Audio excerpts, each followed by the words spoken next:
Hello everyone, welcome to home scientist. Last time पे हम लोग प्रीवियस ईयर क्वेश्चंस कर रहे थे, तो ये उसी सीरीज के अंदर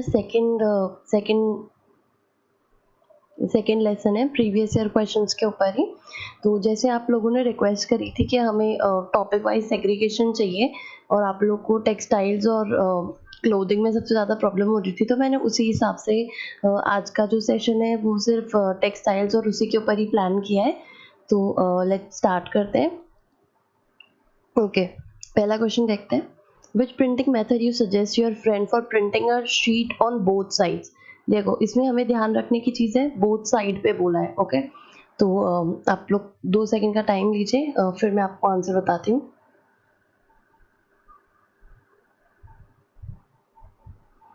आई होप आप लोग को आइडिया हो गया होगा। इसका आंसर है डुप्लेक्स।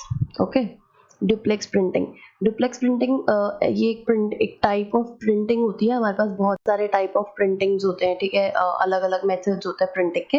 तो अगर आप मैं एक अलग से पूरा लेसन दे दूंगी जिसमें सारे टाइप ऑफ प्रिंटिंग्स आ जाएंगे, प्रिंटिंग मेथड्स आ जाएंगे, और हम लोग सारे ट्रेडिशनल प्रिंटिंग्स और सब लोग वो सारे टॉपिक्स भी कवर कर लेंगे। ओके, तो अभी हम लोग देखते हैं डुप्लेक्स प्रिंटिंग क्या होती है। A method of printing the same design on the both side of the fabric to give the design additional definition and clarity of colour. Okay, इसको हम लोग रजिस्टर प्रिंटिंग के नाम से भी जानते हैं। सी, मैंने इसका एक फोटो लगाया ताकि आपको इजीली समझ आ जाए। जैसे जो अपनी बेड शीट्स होती है ना, तो वो जो होती है वो डबल साइडेड प्रिंटिंग होती है, तो उनका एक साइड तो बहुत वाइब्रेंट सा हमें दिखता है और वही सेम प्रिंट हमें उसके पीछे वाली साइड पे भी दिखता है, बट वो थोड़ा सा डल होता है कलर के अंदर। तो आई होप आप लोग को समझ आ गई होगी डुप्लेक्स प्रिंटिंग क्या होती है। ओके, नेक्स्ट क्वेश्चन पे चलते हैं। Which of the following is the most appropriate for achieving good quality scalloped hemline of a dress. Okay, अब अगर आपको ये वाली हेमलाइन के बारे में आइडिया होगा तो आप लोग इसमें से बता पाएंगे कि कौन सा टाइप ऑफ ये आएगा इसके अंदर। तो आप लोग 2 मिनट का 2 सेकंड का टाइम लीजिए, फिर बताइएगा।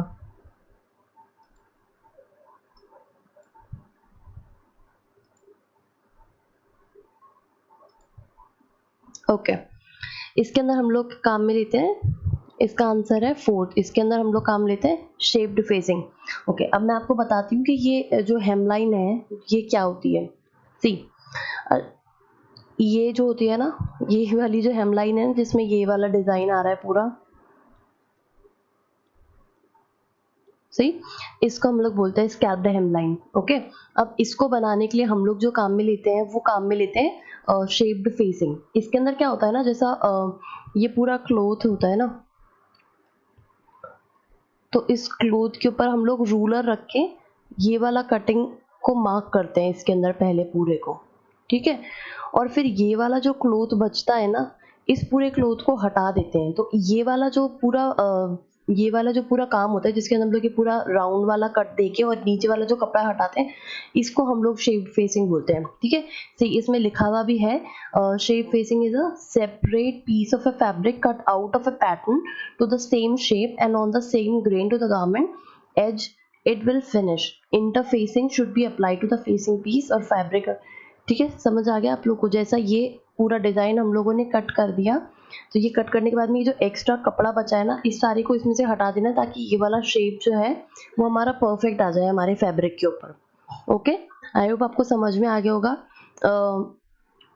ये वाले जो टाइप्स होते हैं ना, लाइक ये बाइस फेस्ड है या फिर बाइंडिंग है या फिर बैंड है, ये जो सिंपल ऐसा नहीं होता जैसा ये ड्रेस है हमारा, ठीक है, ये इसके आर्म होल्स हो जाएंगे। तो ये जो हम लोग नेक लाइन पे काम करते हैं और जो आर्म होल्स के ऊपर हमारे जो पट्टी सी लगी हुई रहती है ना, उसको हम लोग ये जो है ये हमारे ये फेसेस के अंदर आता है। ठीक है, तो ये 2-3 टाइप के होते हैं। जैसे अगर आप सिंगल उसको फोल्ड करोगे ना, तो वो सिंगल फेस्ड हो जाएगा। अगर वो डबल फोल्ड के अंदर आ रहा है आपका पूरा क्लोथ, तो वो डबल फेस्ड वाला हो जाएगा। ठीक है, और बैंड्स जो होते हैं ना, बैंड्स जो हमारे सिंपल जो लेसेस हम लोग ड्रेसेस के एजेस पे लगाते हैं ना, वो सारे बैंड्स उनको हम लोग बैंड्स बोलते हैं। ओके, आई होप समझ आ गया होगा आपको। ओके, नेक्स्ट क्वेश्चन पे चलते हैं। Okay, which of the following sets are set in sleeves. Okay, अब इसके अंदर से आपको सेट इन स्लीव्स के जो जो टाइप्स है ना वो आपने निकालने हैं।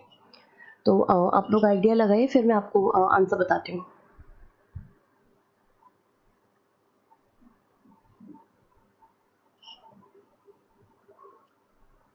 ओके, आई होप आप लोगों ने देख लिया होगा।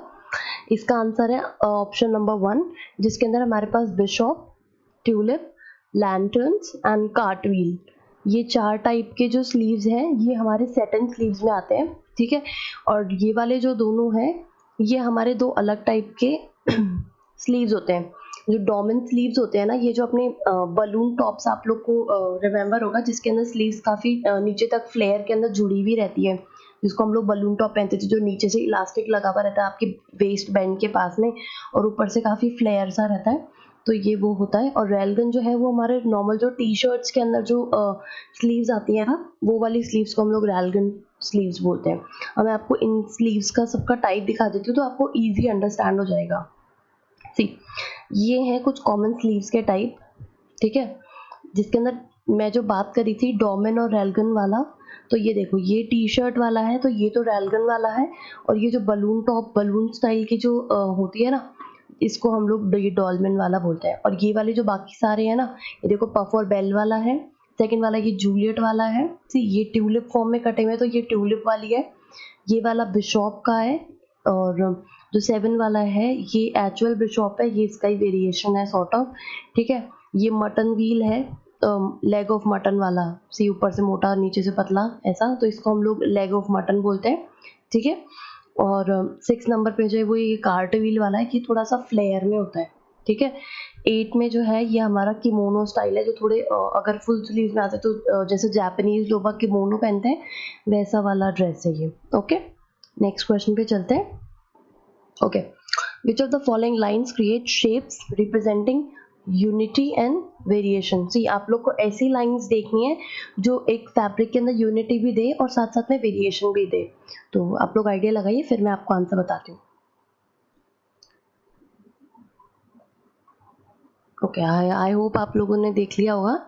इसका आंसर है contrasting lines. Okay, oh sorry, transitional lines, not contrasting lines. Okay,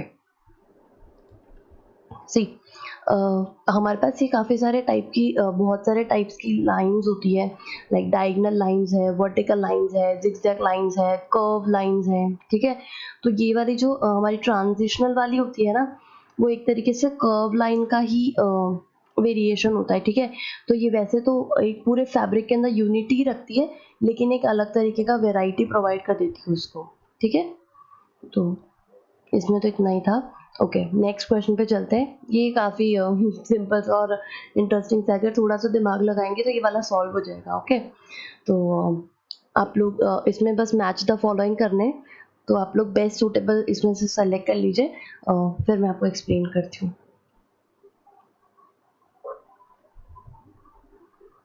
okay, I hope आपने देख लिया होगा। तो इसका सही आंसर है ऑप्शन नंबर 3, जिसके अंदर हम लोग सी ये जो बिलियर्ड है ना, बिलियर्ड क्लोथ क्या होता है, जो हम लोग वो खेलते हैं ना, बिलियर्ड्स खेलते हैं ना, तो ये वही वाला ही है। तो बिलियर्ड क्लोथ है तो ऑब्वियस है टेबल कवर ही है, क्योंकि बिलियर्ड्स की पूरी टेबल होती है, उस पर जो ग्रीन कलर का पूरा क्लोथ बिछा हुआ रहता है, दैट इज पूरा टेबल कवर होता है, तो वो बिलियर्ड क्लोथ हो गया। ठीक है, नेक्स्ट आते हैं हमारे बर्लप्स। बर्लप्स जो होते हैं ना, वो मोस्टली जो अपने जूट वाले होते हैं ना, जूट के जो सैक्स होते हैं, जो कट्टे या अगर आप लोग को आइडिया है तो वो जो बर्लप होते हैं वो सैक्स में काम आते हैं मोस्टली, तो ये बर्लप सैक यानी ये हमारे सारे बैगिंग के अंदर आ जाएंगे। फिर चाइना सिल्क आती है, चाइना सिल्क हमारी ऐसा साटनी सा सिल्की सा कपड़ा होता है, तो उसमें मोस्टली लॉन्ड्रीज या फिर हमारे नाइट गाउन्स और इवनिंग गाउन्स जो रहते हैं वो सब बनते हैं।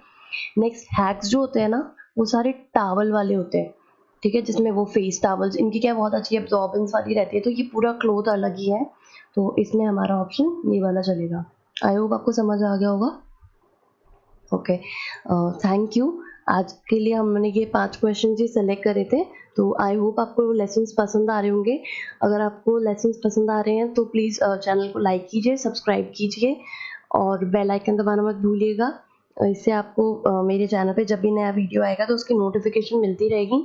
और प्लीज़ कमेंट बॉक्स में कमेंट करके बताइए आपको ये वाले क्वेश्चंस कैसे लगे, और अगर अच्छे लग रहे हैं तो आप नेक्स्ट सीरीज़ के अंदर ह्यूमन डेवलपमेंट के या फिर टेक्सटाइल ही कंटिन्यू करना चाहते हैं, या फिर हम लोग कोई कम्युनिकेशन और ह्यूमन डेवलपमेंट के क्वेश्चन स्टार्ट करें।